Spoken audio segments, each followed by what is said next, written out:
তৃণমূলের পায়ের তলার মাটি নেই, তাই বারবার উদয়ন গুহরা হিংস্র হয়ে উঠছে। শীতলকুচিতে ভোট প্রচারে ফাঁকে চলতে চলতে এভাবেই তৃণমূলের বিরুদ্ধে তোপ দাগলেন কোচবিহারে বিজেপি প্রার্থী নিশীথ প্রামাণিক। নিশীথ প্রামাণিক কি বলেছেন চলতে চলতে হাঁটতে হাঁটতে একবার দেখাই। একবার যে এই বারবার দেখা যাচ্ছে যে যে সামগ্রিকভাবে যে ঘটনা ঘটছে সেটা নিয়ে বারবার আপনার সঙ্গে উদয়ন গুহের একটা সংঘাত, কিভাবে দেখছেন?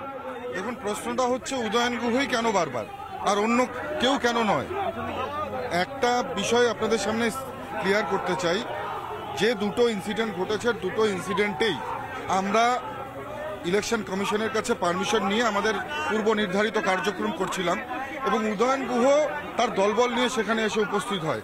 এমন কিন্তু কোনো প্রোগ্রাম ছিল না যেখানে উদয়ন গুহর প্রোগ্রাম ছিল আর আমরা গিয়েছি। স্বাভাবিকভাবেই এর থেকে বোঝা যাচ্ছে বারবার উদয়ন গুহ পায়ে পাড়া দিয়ে ঝগড়া করবার চেষ্টা করছে এবং সবচাইতে বড় কথা, এতে কিন্তু তৃণমূল কংগ্রেসের মাথায় হেড হচ্ছে বারবার। তার মানে অনেক রাজনৈতিক মহল প্রশ্ন করছে যে উদয়ন গুহ কি তাহলে নিজের প্রার্থীকে হারাতে চাইছে?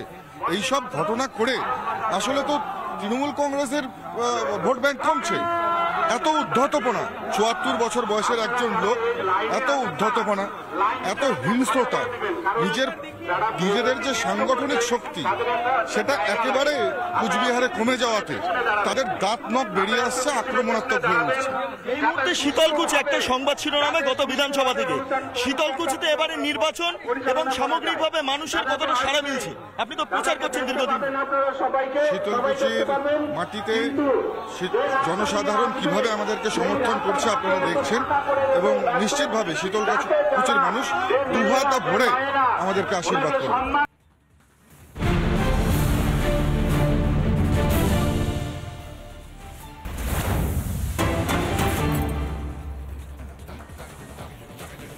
দুর্নীতির সঙ্গে শাসক দল আপোষ করে, আর এই অভিযোগটা গোটা রাজ্যের বিভিন্ন কোণা থেকে যখন উঠে আসছে তখনই দিলীপ ঘোষ তিনিও একটা অভিযোগ সামনে রাখেন।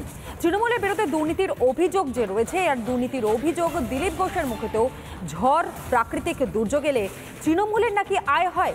দিলীপ ঘোষ তিনি কার্যত কটাক্ষ করেছেন রাজ্য সরকারের যারা শাসক দলে রয়েছেন তাদেরকে, এমনকি সরকারের দায়িত্ব মানুষের পাশে দাঁড়ানো।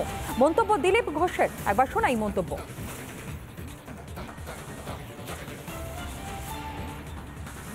বিজেপি ঝড় করেছে নাকি?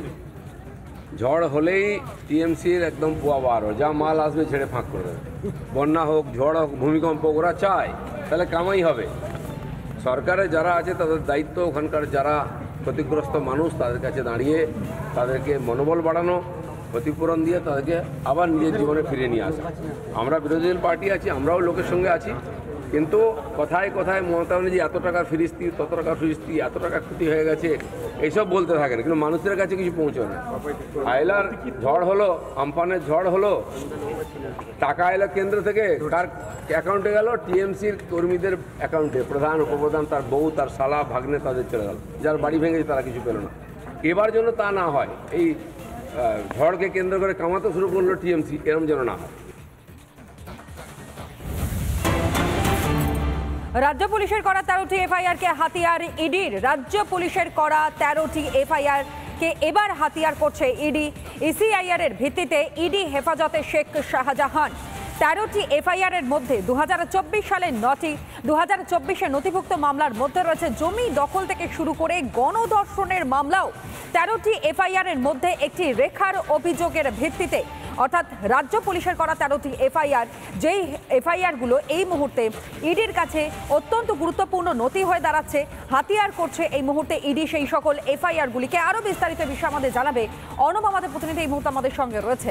অর্ণব, একবারে দেখো, তোমায় একাধিক এফআইআর হয়েছিল এবং সেই এফআইআর গুলোকেও কিন্তু এবার ধরা হচ্ছে ইসিআইআর এর মধ্যে। এবং সন্দেশখালীতে যে ঘটনা ঘটেছিল, যে গণরোষ হয়েছিল, সেই গণরোষের পরবর্তী ক্ষেত্রে যে ঘটনা ঘটে সেখানে প্রায় বেশ কয়েকটি এফআইআর হয়। তার মধ্যে 9খানা এফআইআর, 13খানা এফআইআর এর মধ্যে 9খানা এফআইআর কিন্তু 2024 সালে দায়ের হয়েছিল এবং সেই 9খানা এফআইআর এবং রেখা পাত্র যে অভিযোগ করেছিলেন সেই সমস্ত এফআইআর কে কিন্তু খতিয়ে দেখা হচ্ছে।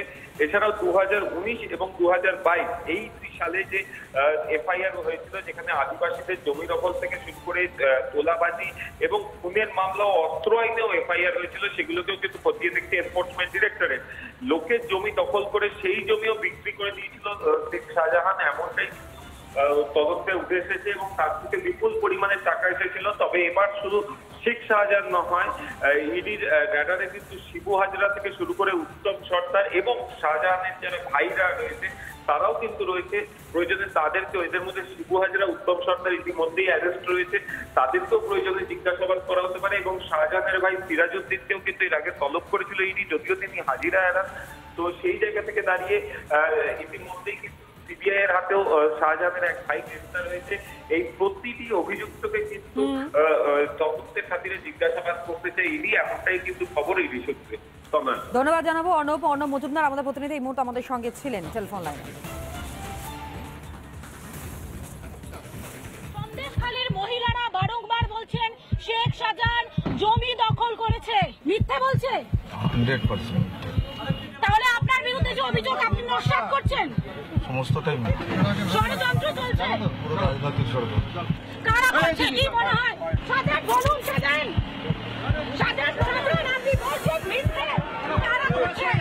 ষড়যন্ত্র রয়েছে।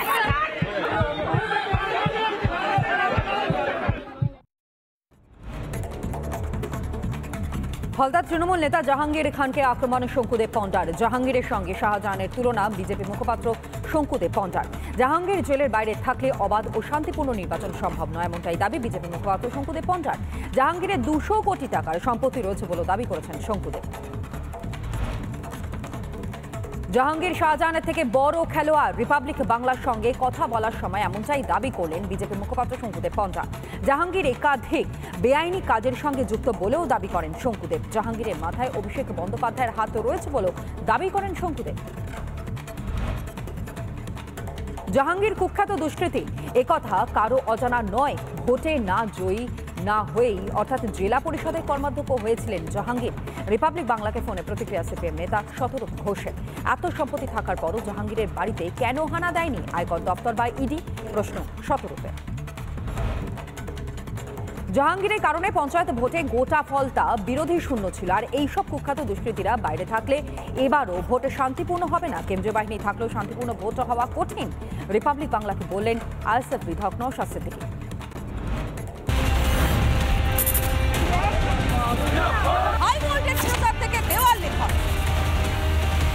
দুয়ারে জনসংযোগ থেকে প্রচারে তারকারা, মিটিং মিছিল সমাবেশ, লড়াইটা আমাদের সকলের। প্রচারের ময়দানে গরমাগরম দর্শন।